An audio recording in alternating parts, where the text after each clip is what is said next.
মাননীয় সদস্য সৈয়দ সাইদুল হক হবিগঞ্জ ৪ সম্পূরক প্রশ্ন করুন। ধন্যবাদ মাননীয় স্পিকার। মাননীয় স্পিকার, আমার মাননীয় মন্ত্রী মহোদয়ের কাছে আমার জিজ্ঞাসা, ঢাকা শহরে মানুষ আছে 2.25 কোটি, কতগুলা থানা, কতগুলা জেলা, ইউনিয়ন, অথচ আমাদের আইনে সাকসেশন সার্টিফিকেটের জন্য সাকসেশন কোর্ট আছে মাত্র একটা, এবং এইটা আমাদের জন্য জানেন নামজারি, শেয়ার ট্রান্সফার, উত্তরাধিকার সবকিছুতেই আমাদের সাকসেশন সার্টিফিকেট লাগে। আপনার কি মনে হয় যে এই সারা ঢাকা শহরের জন্য একটা সাকসেশন কোড যথেষ্ট কিনা?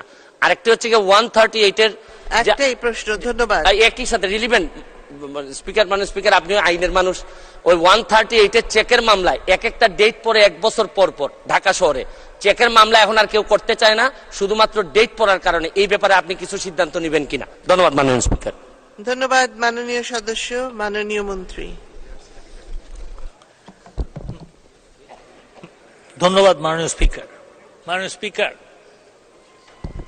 মাননীয় সংসদ সদস্য যেরকম মানুষের উপকার করার জন্য সংসদ সদস্য হয়েছেন, আওয়ামী লীগ সরকার কিন্তু জনগণের উপকার করেছে এবং করে বলেই এই 10 বছর 11 বছর 3 বার, আপনার 4 বার এই নির্বাচনে জয়ী হয়েছে। তো সেই প্রেক্ষিতে আমি বলবো যে যদি এই একটা সাকসেশন কোর্টের যদি না হয় তাহলে অবশ্যই এই সরকার সিদ্ধান্ত নিবে যে এটা আরো বাড়ানো, এবং সেইখানে একটা যেই আইনি একটু জটিলতা আছে সেটা রিমুভ করার চেষ্টাও আমরা করব, যাতে মানুষ, মাননীয় প্রধানমন্ত্রী বলেছেন ওয়ান স্টপ সার্ভিস, সেই ওয়ান স্টপ সার্ভিস যেন মানুষ পায় সেটার চেষ্টা করা হচ্ছে।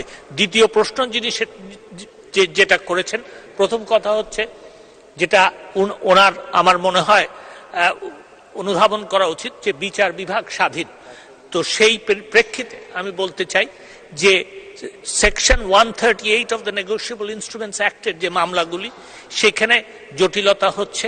আমরা চিন্তা ভাবনা করছি যে এই আইনটার এবং বিশেষ করে এই ধারাটার আপনার সংশোধন করার জন্য, এবং তড়িৎ যাতে মামলা শেষ হয় সেটার ব্যবস্থাও আমরা নিচ্ছি। এবং আরো আমি ওনাকে জানাতে চাই যে এই তড়িৎ শেষ হওয়ার জন্য যে কিছু আদালত সৃজন করতে হবে, সেই জন্য অলরেডি আমরা জনপ্রশাসন মন্ত্রণালয়ে লিখেছি। মাননীয় স্পিকার, আপনাকে ধন্যবাদ। ধন্যবাদ মাননীয় মন্ত্রী।